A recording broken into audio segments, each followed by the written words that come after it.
इन्नल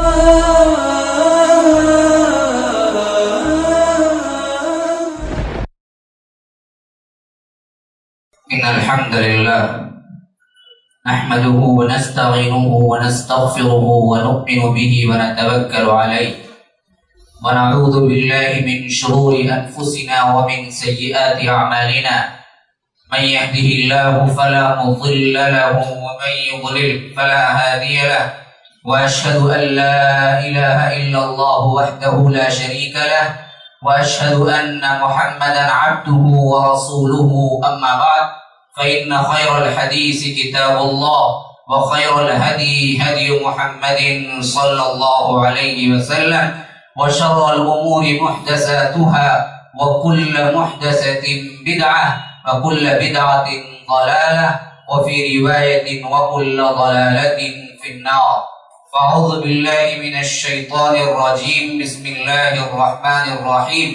क़ुल अऊज़ु बिरब्बिल फ़लक़ मिन शर्रि मा ख़लक़ व मिन शर्रि गासिक़िन इज़ा वक़ब व मिन शर्रि नफ़्फ़ासाति फ़िल उक़द व मिन शर्रि हासिदिन इज़ा हसद। अल्लाहुम्मा अरिनल हक़्क़ हक़्क़न वरज़ुक़ना इत्तिबाअह व अरिनल बातिला बातिलन वरज़ुक़ना इज्तिनाबह। अल्लाहुम्मा अल्लिमना मा यनफ़अुना वन्फ़अना बिमा अल्लमतना वरज़ुक़ना इल्मा। रब्बि इश्रह ली सदरी व यस्सिर ली अमरी वहलुल उक़दतम मिन लिसानी यफ़क़हू क़ौली। बरादरान इस्लाम, वाजिबुल एहतराम बुजुर्गों, दोस्तों और अजीज साथियों, लायक एहतराम माओ और बहनों, गुज़िश्ता जुम्मे में मैंने आपके सामने सूरह फलक और सूरह नास की तिलावत की थी और इस सिलसिले में बाज़ मबाहिस वो जो अक़ायद से ताल्लुक़ रखते हैं और इसके पस मंज़र में फ़ज़ीलत सूरह फलक और सूरह नास और मुतअद्दिद रिवायात वो जो इसके बारे में नाज़िल हुई हैं आप लोगों के सामने पेश की थी। इस जुमा के अंदर इंशाअल्लाह मेरी कोशिश ये होगी कि तफसीरी एतबार से जो निकात है शान नुज़ूल की हैसियत से और लुग़वी हैसियत से अल्फाज के माने और अल्लाह तबारक व तआला के फज़ल व करम से इस सूरत को नाजिल करके उम्मत को जो फायदा और मोहम्मद रसूलुल्लाह सल्लल्लाहु अलैहि वसल्लम को जो हुक्म मिला उसका हमें क्या नतीजा निकलता है और हम कैसे जिंदगी में उसको रूबे अमल ला रहे हैं, इस बारे में तफसीली वाक़ियात भी आएंगे, मुतअद्दिद रिवायात भी आएंगे। सबसे पहली ये चीज है कि शान नुज़ूल की हैसियत से कब नाजिल हुआ और किस तरह नाजिल हुआ। उलमा के जो मुख्तलिफ ग्रोह हैं जिनके अंदर बड़े बड़े सहाबा भी शामिल हैं। एक ग्रोह का कहना यह है कि यह मक्की दौर में नाजिल हुआ और एक ग्रोह का कहना है कि ये मदनी दौर में उस वक्त नाजिल हुआ जब अल्लाह के रसूल सल्लल्लाहु अलैहि वसल्लम पर जादू किया गया था। दोनों रिवायतें अपने अपने लिहाज से बिल्कुल सही तर मालूम होती हैं कि इस हैसियत से कि शान नुज़ूल के एतबार से एक आम गलत फहमी लोगों के अंदर यह है कि एक सूरत एक मर्तबा नाजिल होने के बाद फिर कभी नाजिल नहीं हो सकती। इस तरह एक ख्याल हमारा बन चुका है जिसकी वजह से दोनों गुरोहों के ख्यालात हमें मुतरज़ात नजर आते हैं, एक दूसरे के बरअक्स नजर आते हैं, मुकाबले में एक दूसरे के बिल्कुल मुखालिफ नजर आते हैं। हालांकि ऐसी बात नहीं है। बाज़ सूरतें अपनी अहमियत के लिहाज से और बाज़ आयतें अपनी अहमियत के लिहाज से अल्लाह तबारक व तआला ने उसकी नुज़ूल को दो दो मरतबा या तीन तीन मरतबा या मुतअद्दिद बार उसको उतारा है, इस हैसियत से कि उसकी शान और नुज़ूल की हैसियत और अहमियत और एहतराम बिल्कुल वाज़े हो जाए और मौके के वाक़ये के लिहाज से वो इस्तेमाल में लाई जाए। जैसा कि आपको मालूम है कि ख़ास खुसूसियत से सूरह फातिहा को जिब्राइल के जरिए नहीं बल्कि एक अलग फरिश्ते के जरिए नाजिल किया और जिब्राइल के जरिए भी नाजिल किया, तो मालूम होता है वो भी दो मरतबा नाजिल हुई थी। सूरह फातिहा लेके आने वाला फरिश्ता बिल्कुल ही अलग था। जैसे रिवायतों में आता है कि इससे पहले ना कभी जमीन पे उतरा था, ना इसके बाद कभी जमीन पे उतरा होगा। वो लेके अलग से इस फरिश्ते को लेके आना अहमियत के पेश नजर था। बेआईनी उसी तरह और भी बहुत सी रिवायतें हमें साबित करती हैं कि एक से मुतअद्दिद बार एक ही तरह की आयात नाजिल हुई वाक़ियात के पस मंजर में। तो बेआईनी ही सूरह फलक और सूरह नास का भी यही मामला है। फसल के एतबार से बिस्मिल्लाहिर्रहमानिर्रहीम लाकर दो अलग सूरतों में मुनक़सिम कर दिया गया है, लेकिन असल में मज़ामीन और अक़ायद के एतबार से एक ही सूरत शुमार होगी और एक ही लफ्ज़, एक ही मकसद और एक ही उन्वान इसका शुमार होगा और इस सिलसिले में दो सूरतों का मजमून एक बन जाएगा। तो इस हैसियत से ये दोनों सूरतें पहली मर्तबा मक्के में नाजिल हो चुकी थी और मजमून से भी लगता है कि ये मक्की हैं और आपको मसाहिफ के अंदर भी इसे मक्की लिखा हुआ मिलेगा। इस हैसियत से कि अल्लाह के रसूल सल्लल्लाहु अलैहि वसल्लम ने जब दावत शुरू की और इस दावत के पस मंजर में लोगों की निगाहें जो पड़ी और हसद की निगाहें जो जल उठी, आपको अच्छी तरह मालूम होना चाहिए अबू जहल अल्लाह के रसूल सल्लल्लाहु अलैहि वसल्लम का पक्का दुश्मन था और दुश्मनी इस्लाम से सिर्फ इस वजह से की कि ये दूसरे कबीले से था और वो कबीला भी मुअज़्ज़ज़ था और अल्लाह के रसूल हाशमी थे, ये कबीला भी मुअज़्ज़ज़ था। अबू जहल कहा करता था कि बनी हाशिम ने लोगों को पानी पिलाने का इंतजाम किया हुज्जाज को, तो हमने भी खाना खिलाने का इंतजाम किया। उन्होंने दूसरी खिदमतें अपने लिए ले रखी तो हमने भी दूसरी खिदमतें लेके बराबर बराबर आ रहे थे। कजिन्स का मामला था और कजिन्स हमेशा क्या करते हैं, आपस में झगड़ते रहते हैं। वो है तो वो भी उस हैसियत से बराबर हो जाए। मेरा चचा का बेटा इस लिहाज से बड़ा है तो मैं भी अपने बेटों को इस लिहाज से बड़ा कर दूं। ये कजिन्स का चकमक जो है ना, हमेशा शबकलिश चलती रहती है। अबू जहल और अल्लाह के रसूल का खानदान भी कजिन्स का था, एक ही भाइयों की औलाद थी जो बाद में आगे चल के अलग हो गई थी। तो वो कहा करता था कि इन्होंने पानी पिलाने का नाम लिया तो हम खाना खिलाने का नाम लिया, इन्होंने फलां चीज की तो हम फलां चीज किए। लेकिन अब इन लोगों के अंदर कोई आके कहता है कि मैं पैगंबर बन गया हूं तो मैं कहां से पैगंबर लाऊं। तो मामला दो बदो हसद का था, मुकाबला हसद का था, इस वजह से वो इनकार करता रहा। तो सबसे पहले रिश्तेदारों से किसी खूबी के बल पे उभरता है इंसान तो रिश्तेदारों से हासिदाना नजर से नहीं बच सकता। सबसे पहली चीज रिश्तेदार मुखालिफाना नजर से देखते हैं और वो कुछ कर गुजरते हैं जो एक गैर आदमी भी, एक बिल्कुल दूर का इंसान भी, अजनबी भी नहीं करेगा, सिर्फ इस वजह से कि हसद। तो ये मामलात थे जब अल्लाह के रसूल सल्लल्लाहु अलैहि वसल्लम ने दावत शुरू की थी। एक तरफ अल्लाह के रसूल को जुबानी जिस्मानी तकलीफात, दूसरी तरफ अस्हाब रसूलुल्लाह को जिस्मानी तकलीफात, अल्लाह के रसूल को हासिदाना नजर और जादू टोटके के जरिए अल्लाह के रसूल सल्लल्लाहु अलैहि वसल्लम के जिस्म अतहर पर या अल्लाह के रसूल सल्लल्लाहु अलैहि वसल्लम के कामों पर उन्हें खलल डालने के लिए मुसलसल तगदो कोशिश करना। तो अल्लाह के रसूल ने ये दो सूरतें उतारी कि तुम इसके जरिए पनाह में आ जाया करो। इसी वजह से इन दोनों सूरतों का एक नाम है हारिस और हारिस को कहते हैं पुलिस इंस्पेक्टर, उसे कहते हैं हारिस, पनाह देने वाली सूरतें। ये दो पनाह देने वाली सूरतें हारिस का काम देती हैं। तो इस हैसियत से मक्की दौर में इसका शान नुज़ूल फिट बैठता है। लेकिन फिर जमाना गुजरा, मदीना हिजरत हुई, अल्लाह के रसूल सल्लल्लाहु अलैहि वसल्लम मदीना पहुंच गए और कुरैश के अंदर से लड़ाइयां होती रही। उहद गुजरा, बदर गुजरा और इसी तरह खंदक की लड़ाई हुई और आगे चल के 6 में सुलह हुदैबिया में ऐसी एक चीज उसूल के तौर पे मान ली गई कि ना हम लड़ेंगे ना तुम लड़ो, 10 साल तक अमन होगा। तो कुरैश के हाथ पांव ढीले हो गए। अब उन्होंने सोचा लड़ाई से तो हम कोई नुकसान नहीं पहुंचा सकते, क्योंकि उसूल बन चुका है कि अब 10 साल हम आपस में लड़ेंगे। अब न लड़ेंगे तो दूसरे कौन से हथियार बाकी रह जाते हैं।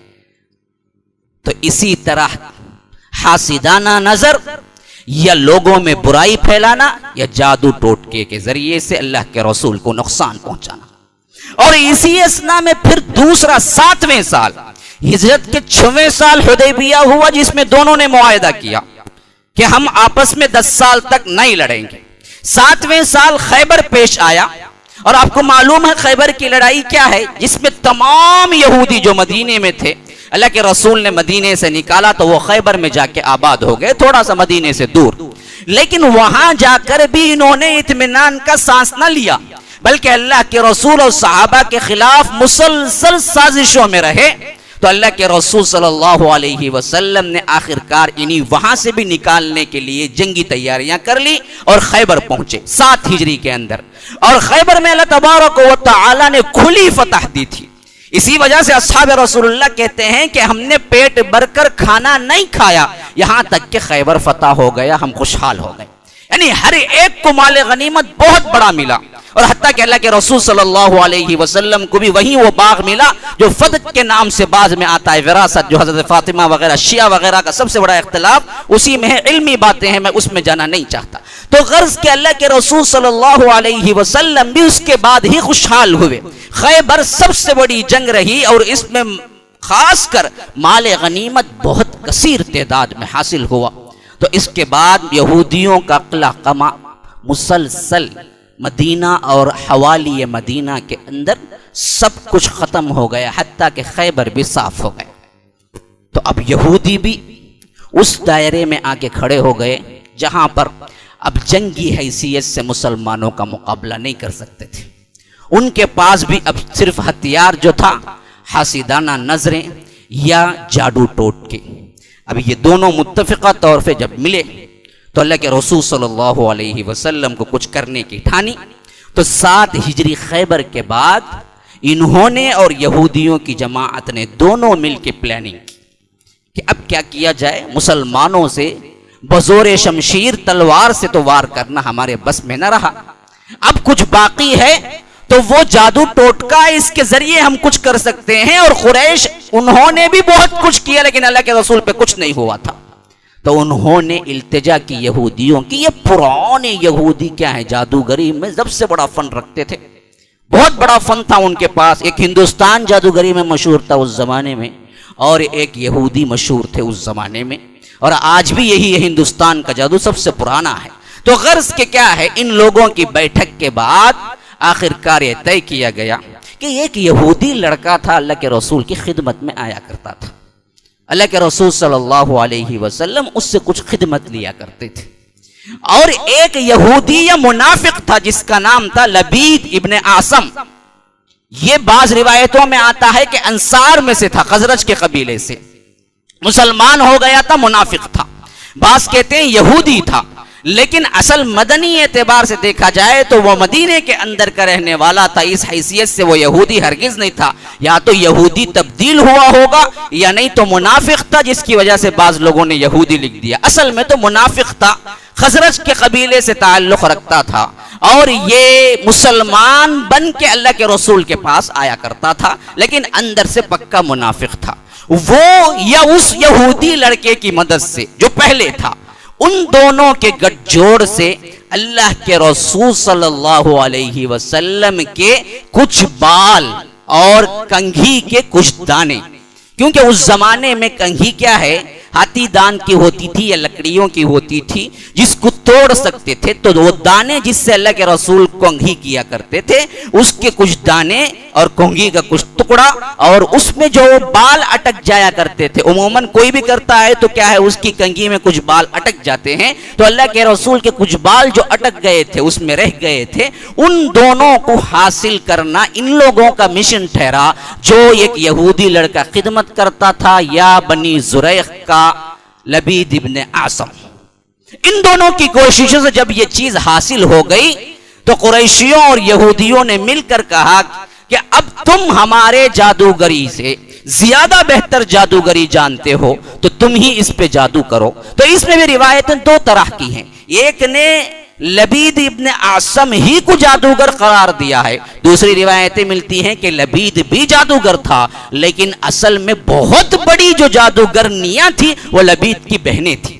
इसी वजह से रिवायत में आता है कि मिन शर्रि मा खलक व मिन शर्रि गासिकिन इदा वक़ब व मिन शर्रि नफ़्फ़ासाति फ़िल उक़द। नफ़ासात नाफिसतुन की जमा है और ये मुअन्नस सिगा है। ये क्यों आया कि घाटियों में फूंक मारने वालियों की बुराई से, जबकि जादूगर मर्द भी होते हैं औरत भी होती हैं, औरतें कम होती हैं मर्द ज्यादा होते हैं, तो आना यह चाहिए था कि घाटियों में फूंक मारने वालों की बुराई से, लेकिन आया है तर्जुम कैसे करेंगे इसका, घाटियों में फूंक मारने वालियों की बुराई से, तो गोया इशारा उसकी तरफ था जहां अल्लाह के रसूल पर जादू हुआ था और वो करने वालियां लबीद की बहनें थी, वो औरतें थी।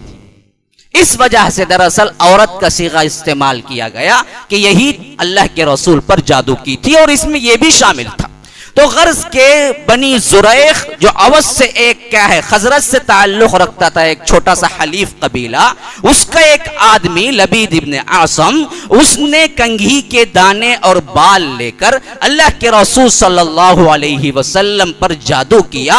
एक मोम का गुड़ा या मोम का एक ढेला लेकर, एक छोटा सा बाल जैसा, और उसके अंदर उसने उस बालों को भी घाटी डाल डाल के रखा और सुइयां भी चुबा के रखी। फिर इसके बाद इस जादू के असर को दोबारा करने के लिए एक जरवान नामी एक कुआं था, उस कुएं के पानी को निकलवा के उसके अंदर तह में जाके इसको दफन किया था, जिसकी वजह से अल्लाह के रसूल सल्लल्लाहु अलैहि वसल्लम पर जादू के असरात शुरू हुए। मैं ये पूरा वाकया इस वजह से बयान कर रहा हूं कि जो लोग तरदीद करते हैं उनकी आंखें खुल जाएं, जो जहालत में है उनका जहल दूर हो जाए। तो अल्लाह के रसूल सल्लल्लाहु अलैहि वसल्लम पर इसका असर फौरी तौर पे शुरू नहीं हुआ, तकरीबन 6 माह लगे थोड़ा थोड़ा करके अल्लाह के रसूल पे असर होने पर, और आखिरी 6 माह के आखिरी महीने में शिद्दत इख्तियार की, और उसके आखिरी 3 दिनों में और ज्यादा शिद्दत इख्तियार की। अल्लाह के रसूल सल्लल्लाहु अलैहि वसल्लम को इससे होता क्या था, तमाम अहादीस की रिवायात जमा करने से मालूम होता है अल्लाह के रसूल सल्लल्लाहु अलैहि वसल्लम को एक तरह का कल्बी इस्तिराब पैदा होता था, बेचैनी होती थी, नंबर 1।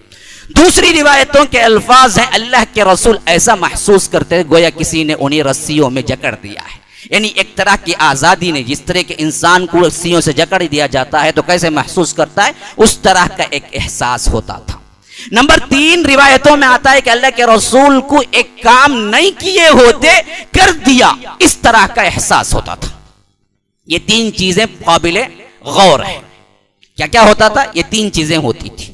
अल्लाह के रसूल को एक तरह की बेचैनी, अल्लाह के रसूल सल्लल्लाहु अलैहि वसल्लम को जकड़ाव जैसी तबीयत, और एक काम नहीं किए होते थे और उसको कर दिया समझ लिया होता था। मसलन बीवियों के पास नहीं गए होते थे, रिवायतों में अल्फाज हैं कि अल्लाह के रसूल के जहन में यह होता था कि मैं बीवियों के पास गया हूं, लेकिन इसका कोई असर, जो लोग इनकार करते हैं वो कहते हैं तब तो इसका उल्टा भी हो सकता है, आपने नमाज नहीं पढ़ी होगी और पढ़ लिया जैसे भी समझ लिया होगा, आप पर वही नहीं आई होगी और अल्लाह के रसूल जादू के असर से वही आई समझ लिया होगा, तो ये बदबख्ती और जहालत है। क्यों? अगर ऐसा कोई एक वाकया भी होता, हमारे से ज्यादा वहां उस वक्त जो दुश्मन बैठे हुए थे हंगामा नहीं बर्पा कर देते हैं? कुरैश मक्का जो ताक में थे वो हंगामा नहीं बर्पा कर देते? अल्लाह के रसूल की एक एक हरकत को नोट करने वाले सहाबा उसको अहादीस में दर्ज नहीं कर देते कि फला वक्त अल्लाह के रसूल नमाज नहीं पढ़ी थी और समझ लिया कि नमाज पढ़ ली? कोई एक वाकया बतलाओ पूरे हदीस के अंदर, पूरे हदीस के जखीरे में, बुखारी, मुस्लिम, अबू दाऊद, तिरमिजी, नसई, इब्ने माजा, तबरानी, मौजम कबीर, जो चाहे उठा लो, उसमें से एक हदीस लाओ। अगर ये कोई एक निजी इंसान का मामला नहीं था, ये कोई इनफरादी तन्हा इंसान का मामला नहीं था, ये पब्लिक के दरमियान अपने कमरे की जिंदगी भी वजाहत करने वाले उस इंसान के बारे में बात हो रही है। हमेशा लाखों लोग साथ में रहा करते थे, एक एक हरकत को नोट करते थे, कब अल्लाह के रसूल बैठे हैं, कब अल्लाह के रसूल सोए हैं, किस तरह बैठे हैं, किस तरह हंसे हैं। तो हमें पूरी तारीखी रिवायात में, हदीस की नहीं, हदीस की छोड़ो, तारीखी रिवायात पूरे उठा लीजिए, अल बिदाया व निहाया उठा लीजिए, तारीख इब्न कसीर उठा लीजिए, तारीख दिमश्क उठा लीजिए, तारीखें कितनी लिखी गई हैं उन सब को उठा लीजिए। कोई एक वाकया हमें मिलता है कि दीन के मामले में अल्लाह के रसूल ने कुछ भूला या कर दिया या नहीं किया, या किया नहीं किया करके समझ गए, नहीं। तो इससे मालूम हुआ इस पर दीनी लिहाज से कोई असर नहीं पड़ा। हत्ता के साथ रहने वाले अबू बकर को भी मालूम नहीं था कि अल्लाह के रसूल दिल में बेचैनी महसूस कर रहे हैं, ये तक भी जाहिर नहीं हुआ। अबू बकर को भी मालूम नहीं कि रसूल पर जादू हुआ है। सहाबा के साथ मामूलात में, नमाज में, रोजे में, तहज्जुद में अल्लाह के रसूल बिल्कुल परफेक्ट थे, जिस तरह रहा करते थे। इसी वजह से सहाबा को कुछ नहीं मालूम हुआ कि क्या हो रहा है अल्लाह के रसूल के अंदर, और अल्लाह के रसूल ने भी किसी को नहीं बताया। तो ये जो मामला था वो एक नफसानी मामला था, एक जिस्मानी मामला था, जिसका नबूवत पे कोई हर्फ नहीं था। नबूवत के काम वैसे ही हुआ कर रहे थे जैसे पहले थे। ये हकीकत को मान लेने पर हमें कोई दिक्कत नजर नहीं आती। बाज अकल परस्तों ने या बाज अवहाम परस्तों ने इसको बिगाड़ के रख दिया। अकल परस्तों का दावा यह है कि नबूवत अगर हम मान ले कि सहर में मुब्तला हो सकती है, तो फिर तो काफिरों का कौल सही हो जाएगा कि इल्ला रजुलम मसहूरा, ये तो सहर ज़दा आदमी है। अल्लाह ने इनकार किया ये साहिर नहीं है, और तुम कहते हो कि ये क्या है, सहर ज़दा है। ये तो मुकाबला तजाद है, हम नहीं मानेंगे। ये जहालत है इनकी। मुशरिकीन मक्का ने कभी ये नहीं कहा कि ये सहर ज़दा है उस माने में जिस माने में हम समझते।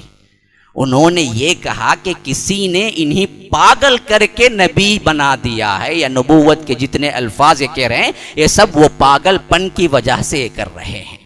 उन्होंने नबूवत को पागलपन करार दिया। उन्होंने ये कभी नहीं कहा कि इस पर जादू नहीं हो सकता। माना बिल्कुल अलग अलग है दोनों का। हमने इसे खल्त मबहस बना दिया, माना ही उलट दिया। इसका मतलब ये नहीं, जैसा कि मैंने बयान किया था कि वमा अल्लमनाहु शिअरा वमा यंबगी लह, अल्लाह कहता है कि ये शेर नहीं कहता और शेर कहना इसको जायज भी नहीं है। तो इसका मतलब ये नहीं कि अल्लाह के रसूल पूरी जिंदगी में शेर नहीं कहा। तरदीद क्या है? ये कुरान शेर नहीं है, ये कुरान पोएट्री नहीं है जैसा कि तुमने समझ लिया है। ये तरदीद है। कुरान को तुम शेरी मजमुआ मत समझो, ये अल्लाह का कलाम है। इसका मतलब ये नहीं कि अल्लाह के रसूल शेर नहीं कहना हराम था उन पर। अल्लाह के रसूल ने कईयों मर्तबा शेर कहा, और अल्लाह के रसूल के सहाबा ने कईयों मर्तबा अशार सुनाए अल्लाह के रसूल को बिठा के। अगर हराम होता तो अल्लाह के रसूल क्यों करते? जबकि अल्लाह के रसूल के बारे में यासीन में आया वमा अल्लमनाहु शिअरा वमा यंबगी लह, आपको शेर कहना भी नहीं है, शेर भी नहीं है, और शेर कहना आपके लिए रवा भी नहीं है, जायज भी नहीं है। इसका मतलब क्या? कुरान शेर नहीं है, ये मतलब है। बेआईनी उसी तरह आप मशहूर हैं जिस तरह ये लोग कहा करते थे। उसका मतलब क्या होता था? ये कुरान दरअसल जादू किए हुए बकवास है, तो अल्लाह ने तरदीद की नहीं। वमा हुवा बिकौली साहिर, ये साहिर का कौल नहीं। इसका मतलब हरगिज नहीं कि इन पर जादू नहीं हो सकता। ये बिल्कुल गलत माना है जिन्होंने समझ लिया है कि जादू हम मानेंगे तो नबूवत से निकल जाएंगे, या अल्लाह के रसूल के नबूवत पे हर्फ आए। ये जहालत भी है, नाकिसुल अक्ल भी है, लोग जहल भी है, और साथ साथ दीन की समझ से भी दूर है। वरना तो हम ही अगर ये नहीं मानते हैं तो जब इंसान इन फसादियों में, इन बलाओं में जब दाखिल होता है, उस पर असर करने लगती है, तो फिर तुम कहां जाओगे? मसला यह है कि अल्लाह के रसूल सबके लिए नमूना है। लक़द काना लकुम फी रसूलिल्लाहि उस्वतुन हसना। उस्वे हसना तुम कहां ढूंढ पाओगे जो लाखों सदियों से एक चीज आ रही है और उसमें मुब्तला इंसान दर्द से तड़प रहा है, या आकर किसी और अजीब व गरीब हरकतों में और बीमारियों में पड़ा हुआ है, और तुम कह दो कि शरीयत में इसका कोई हल नहीं है, तो फिर क्या वो दरगाहों का चक्कर लगाए? वो क्या करे बंदा? जवाब दो। मेडिकल रिपोर्ट 100% दुरुस्त, खून का दौरान दुरुस्त, आज़ा के दौरान और आज़ा के अफ़आल दुरुस्त, फिर भी पेट का दर्द जाता नहीं, खाते हैं तो उल्टी हो जाती, कोई एक लुक़मा अंदर जाता नहीं, और तुमने मान लिया कि कभी ये चीज है ही नहीं हकीकत में, तो फिर इलाज कहां उस बंदे का? तब इस्लाम में हर चीज का नमूना और हल कहां गया? हल कैसे ढूंढोगे? अल्लाह के रसूल पर होने की हैसियत से क़यामत तक आने वाले अफराद के लिए इसका हल मिल गया। और अल्लाह के रसूल सल्लल्लाहु अलैहि वसल्लम ने अपनी जिंदगी से नमूना देते हुए क़यामत तक आने वाले मुसलमानों को खासकर प्रोटेक्ट कर दिया शैतान के हरबों से, और तुमने एक का इनकार करके लाखों लोगों को शिर्क में मुब्तला कर दिया। जब बंदा मानता ही नहीं तो इलाज कहां से कराएगा? जब इलाज ही नहीं कराएगा तो ये जाएगा ना उन्हीं पीरों के पास पांव पड़ने के लिए, उन्हीं दरगाहों में सर झुकाने के लिए, जो क्या है, शोबेदाबाजी के अड्डे हैं, मासूम इंसानों का खून चूसने के लिए बैठे हुए हैं, ललचाई हुई नजरों से पैसों को देख रहे हैं उम्मत मुस्लिमा की। ये उन यहूदियों और महाजनों से भी बदतर हैं जो सूद लेते हैं, उनसे भी बदतर हैं जो मौके का फायदा उठाते हैं। तुमने एक का इनकार किया तो दूसरी शर की इतनी बड़ी राह खुल गई, और तुमने समझ लिया कि हमने नबूवत को महफूज कर लिया। कौन से नबूवत को महफूज किया? महफूज तो अल्लाह ने पहले ही रखा हुआ है, तुम्हारी हिफाजत की कोई जिम्मेदारी नहीं। तो अल्लाह के रसूल सल्लल्लाहु अलैहि वसल्लम पर जादू न होने के जितने इनकार हैं वो सब इसी हकीकत पर मबनी है कि इससे नबूवत पे हर्फ आएगा, और हमारा ये दावा है कि अल्लाह के रसूल के नबूवत पे इससे कोई हर्फ नहीं आता। अल्लाह के रसूल सल्लल्लाहु अलैहि वसल्लम को सिर्फ जिस्मानी हैसियत से कुछ हुआ था, जिस पर नबूवत पे कोई असर नहीं पड़ा। मुहम्मदुर रसूलुल्लाह को बुखार हो सकती है, मुहम्मदुर रसूलुल्लाह बीमार पड़ सकते हैं, मुहम्मदुर रसूलुल्लाह सल्लल्लाहु अलैहि वसल्लम जख्मी हो सकते हैं। ग़ज़वा उहद में दंदाने मुबारक शहीद नहीं हुए, अल्लाह के रसूल को घोड़े ने गिरा दिया, बीमार नहीं पड़े, अल्लाह के रसूल को बिच्छू ने काट लिया, दवा नहीं की, जैसा कि मैं पहले बयान कर चुका हूं। तब ये सब करके नबूवत पे हर्फ नहीं आता, तो एक जादूगरी क्या रह गई कि जिससे नबूवत पे हर्फ आ जाएगा? जब इस पे नबूवत पे हर्फ आ जाएगा तो तुम बुखारी और मुस्लिम की रिवायतें उठा के फेंक दोगे, तो इसका क्या जवाब दोगे जब हजरत मूसा पर भी नबूवत के लिए हर्फ आएगा, जब उन्होंने भी, उन पर भी जादू हुआ और वो कुरान से साबित है? क्या तुम कुरान की उन आयतों को निकाल के फेंक दोगे? तुमने अहादीस का बहाना बनाकर इनकार हदीस के पर्दे में तुमने बुखारी और मुस्लिम की रिवायतें फेंक दी। मैं पूछता हूं, यही नबूवत का हर्फ वाला मामला, यही जादू से असर पाने वाला मामला कुरान से साबित है हजरत मूसा के लिए, तो क्या तुम ताहा की आयतें निकाल दोगे उसमें से? किसकी जराअत है कि कुरान में से एक लफ्ज निकाल दे? सरीहन नहीं है। ताहा के अंदर फ़अौजस फ़ी नफ़्सिही ख़ीफ़तम मूसा तुख़य्यलु इलैहि मिन सिहरिहिम अन्नहा तस्आ फ़अौजस फ़ी नफ़्सिही ख़ीफ़तम मूसा क़ुलना ला तख़फ़ इन्नका अंतल आला। दोनों जगह सराहत के साथ आया है, सूरह क़सस में भी, सूरह ताहा में भी, कि जब वो उन्होंने लाठियां फेंकी तो वो लाठियां मूसा को चलते हुए तेज अश्तहे की शक्ल में नजर आई। ये क्या था? ये शोभिदाबाजी थी या जादूगरी थी? किसी को रस्सी तेज चलती हुई अश्तहा या सांप नजर आए तो ये शोभिदा है, ये जादूगरी है। असर किसका था? हालांकि वो रस्सी थी। कुरान शाहिद है, सहरू अयुनन नास वस्तरहबूहुम, सहरू अयुनन नास, अल्लाह कहता है उन्होंने सहर किया आंखों पर, वहां के तमाम लोगों पर, जितने भी खड़े हुए थे वो जादूगर की जादूगरी देखने के लिए मूसा के मुकाबले में आए थे। सहरू अयुनन नास, लोगों ने अपने आंखों से वो सहर देखा, आंखों पर जादू कर दिया गया उनके। क्या हुआ? वस्तरहबूहुम, अंदर से वो डर गए, और क्या हुआ था? तुख़य्यलु इलैहि मिन सिहरिहिम अन्नहा तस्आ कअन्नहा जान्नु वल्ला मुदबिरन वलम युअक़्क़िब। सूरह क़सस में यूं फरमाया, कअन्नहा जान, जान कहते हैं तेजी से दौड़ने वाले, सुरअत के साथ दौड़ने वाले सांप अश्तहे को जान कहते हैं। तो अल्लाह कहता है कि वो जान बन के दौड़ने लगा, और मूसा ऐसे भागे पलट के नहीं देखे। वलम युअक़्क़िब, हमने पुकारा, या मूसा ला तख़फ़, मूसा डरो मत, इन्नी ला यखाफु लदय्यल मुरसलून, मेरे पास रसूल डरा नहीं करते। एक जगह फरमाया इन्नका मिनल आमिनीन, तुम अमन में हो, तुम्हें डरने की कोई जरूरत नहीं है। तो अब ये जो डर पैदा हुआ जादू की वजह से, नबूवत पे हर्फ आया नहीं आया? मूसा जादुई करिश्मे से डर नहीं गए थे? जब एक रसूल जादू से डर सकता है तो नबूवत पे हर्फ आता ही नहीं आता है? तो निकालो इन आयतों को भी, कह दो ये भी सरीहन खिलाफ है हमारे अक्ल के। है किसी में जरात? कुरान से भी साबित है कि ये जो असर हुआ कि रस्सियां थी लेकिन दिखा इनको अश्द है। किस असर से दिखा?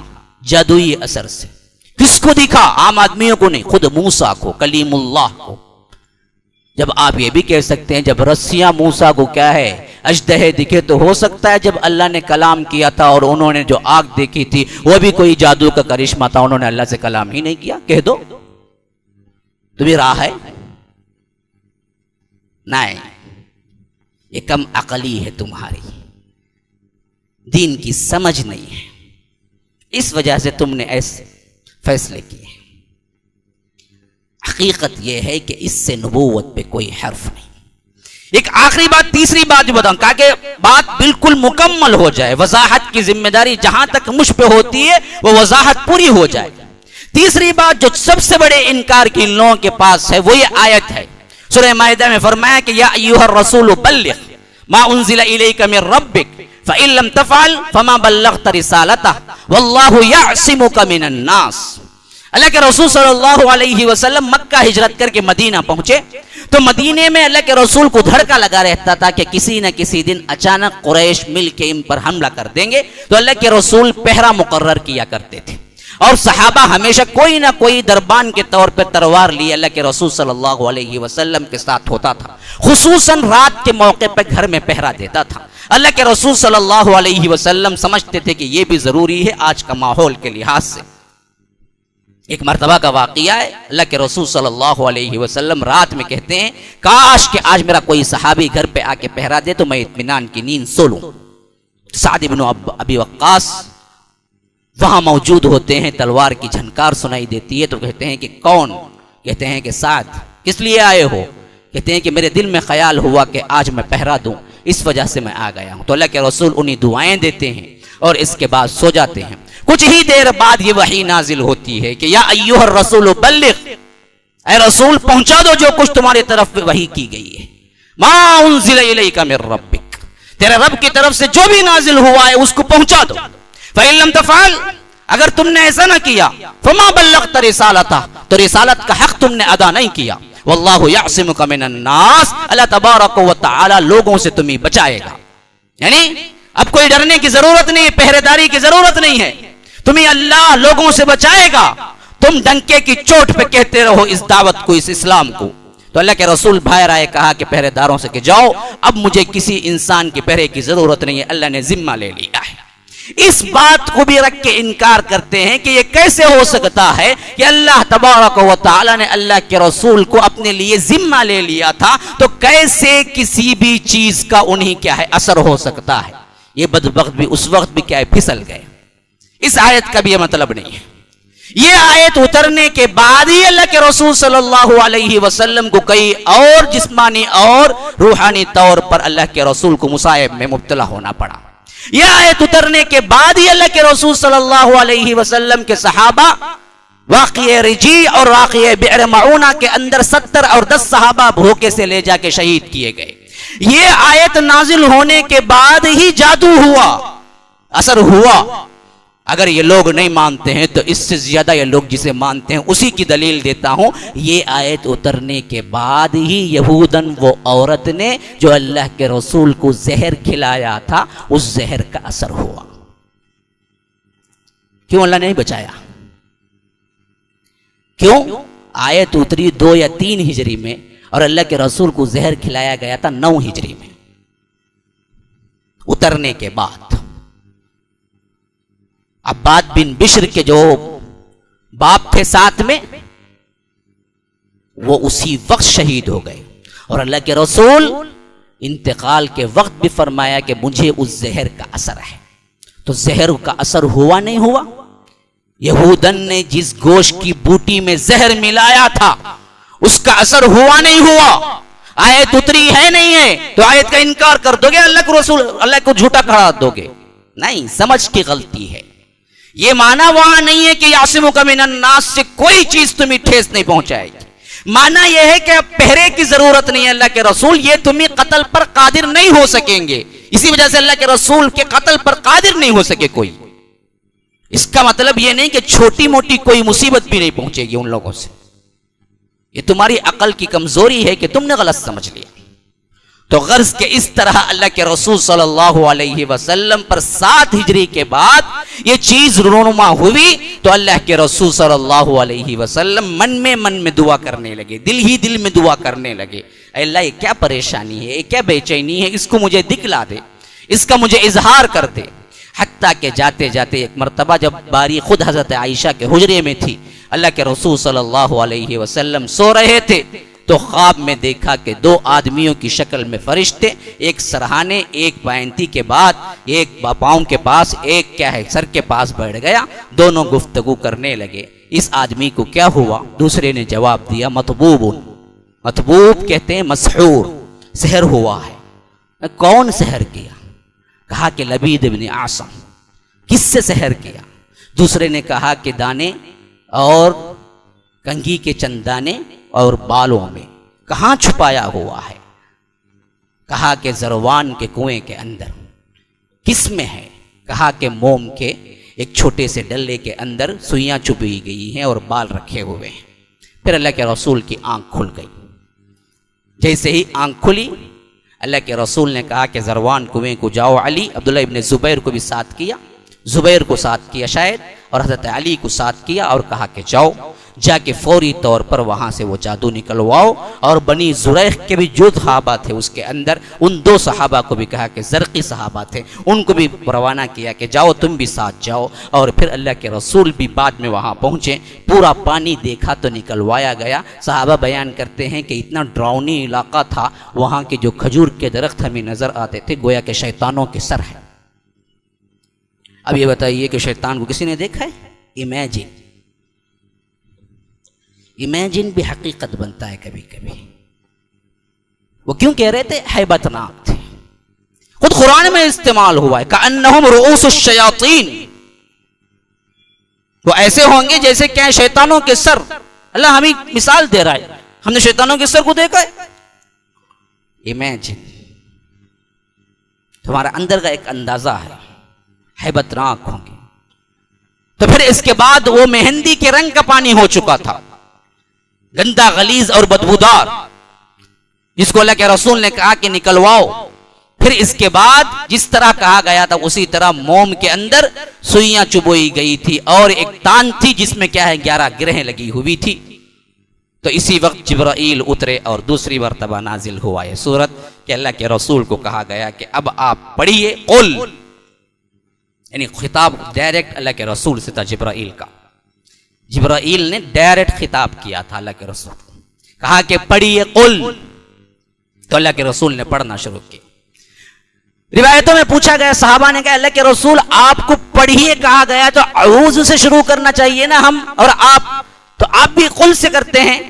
तो अल्लाह के रसूल ने कहा कि मुझे अच्छा लगा जिब्राइल ने कुल से शुरू किया तो मैंने भी कुल से शुरू किया। यानी मसलन मैं कहूं कि आप ये कहिए तो आप क्या कहेंगे? मैं कहता हूं ये कहिए, कहेंगे क्या? नहीं कहेंगे। आप वहां से बात शुरू करेंगे जहां से मैंने एंड किया था।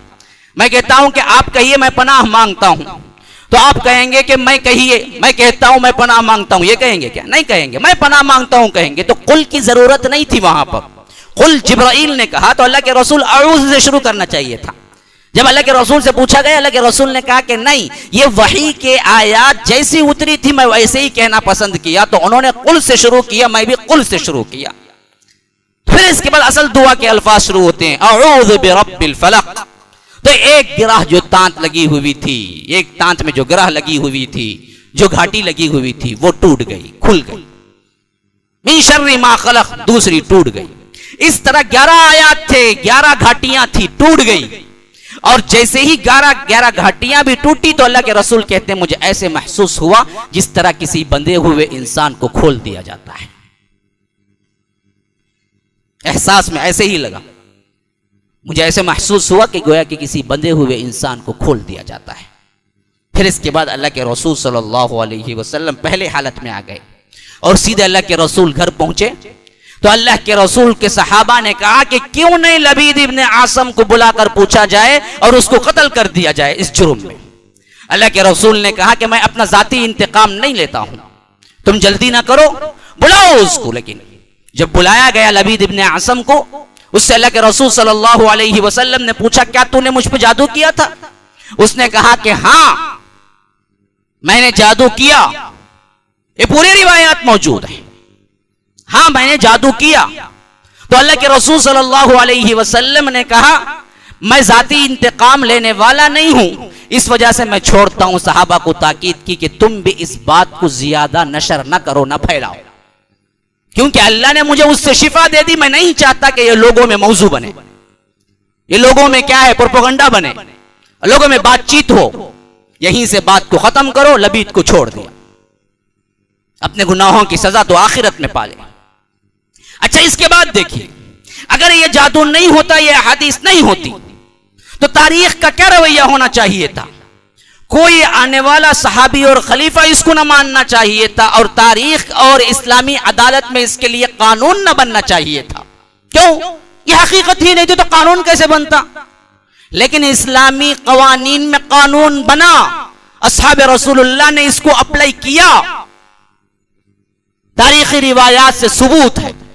हजरत उमर के दौरे खिलाफत में हजरत उमर ने लिखा अपने अपने गवर्नरों को, जहां कहीं कोई जादूगर पाओ उसका इस्लामी हुक्म यह है कि उसको बगैर तौबा के मौका दिए बगैर कत्ल कर दो, तौबा भी कबूल नहीं उसकी।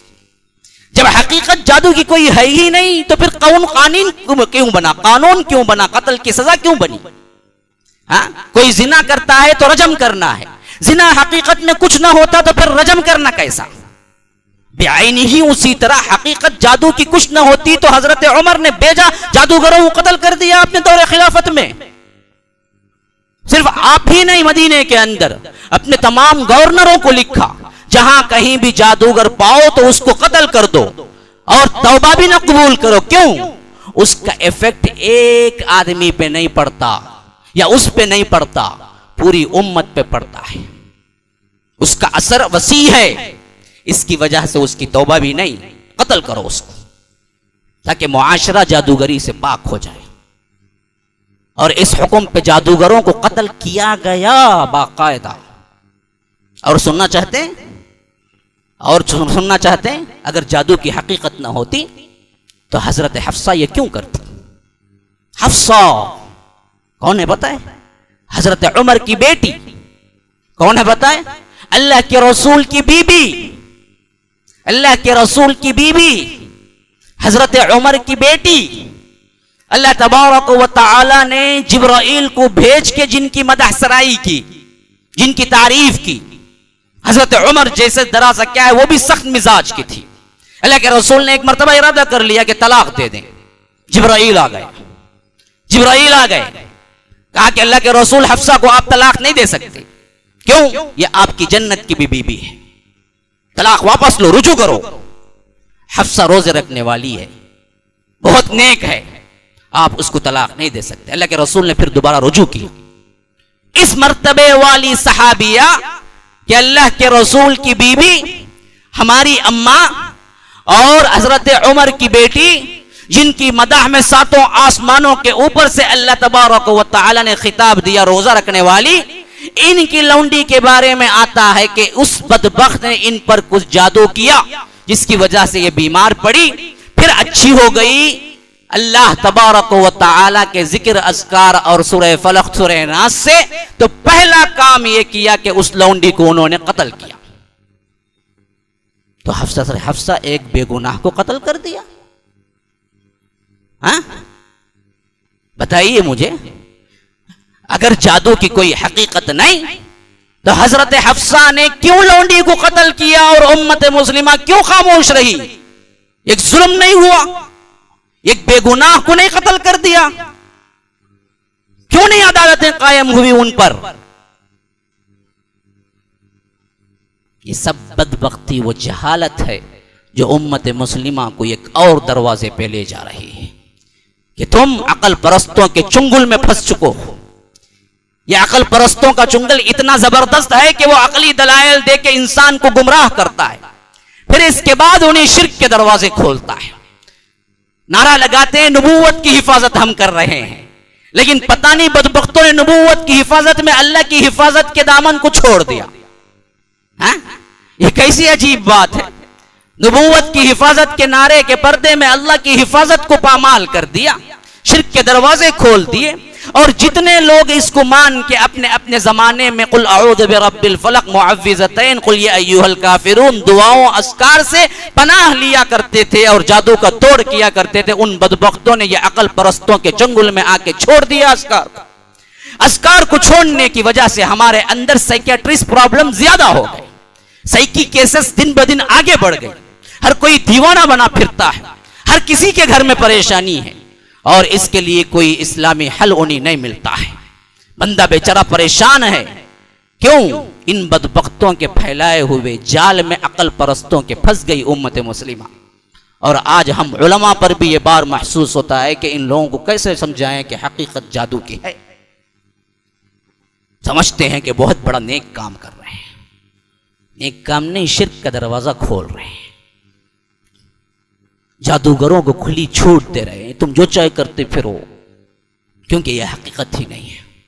हकीकत नहीं है तो उमर जादूगरों को कत्ल क्यों किए? हकीकत नहीं है तो हफ्सा अपनी लौंडी को कत्ल क्यों की? हकीकत नहीं है तो इस्लाम में कानून क्यों बना के जादूगर की सजा कत्ल है? सब बेअकल हो गए, सबको आयतें समझ ना आई। 1400 साल से इस्लाम मरा पड़ा था, समझने वाला कोई एक नहीं था। 1400 साल बाद ये निकला गुरोह अकल परस्तों का, इन्होंने बात को सीधी तरह पर समझ लिया। इतना बेकस दीन है ये, इतना लावारिस दीन है ये कि इसको समझने वाला पूरे 1400 साल में कोई नहीं पैदा हुआ। आज के इन अकल परस्तों के टोले का मोहताज था। ये कैसी बेअकली तावीलें हैं जो हम घड़ के रखे, और जिन्होंने सही तालीम असलाफ की दी उनको कहते हैं कि बड़े पुराने ख्यालात के। जब भी बोलते हैं जादू है, कहते क्या किएगा, क्या पुराने ही देखो लो, तो नया कुरान लेके आ जाओ तुम। हम पुराने पे अमल करते हैं, हम पुराने पे खुश हैं, तुम कोई नया बना लो। अजीब मसला है। तो ये शान नुज़ूल हुआ। अभी मैंने आयतों को तर्जुमे की हैसियत से नहीं आया, ये सिर्फ वो हुआ है जो तमहीद ही में 2 हफ्ते गुजर गए।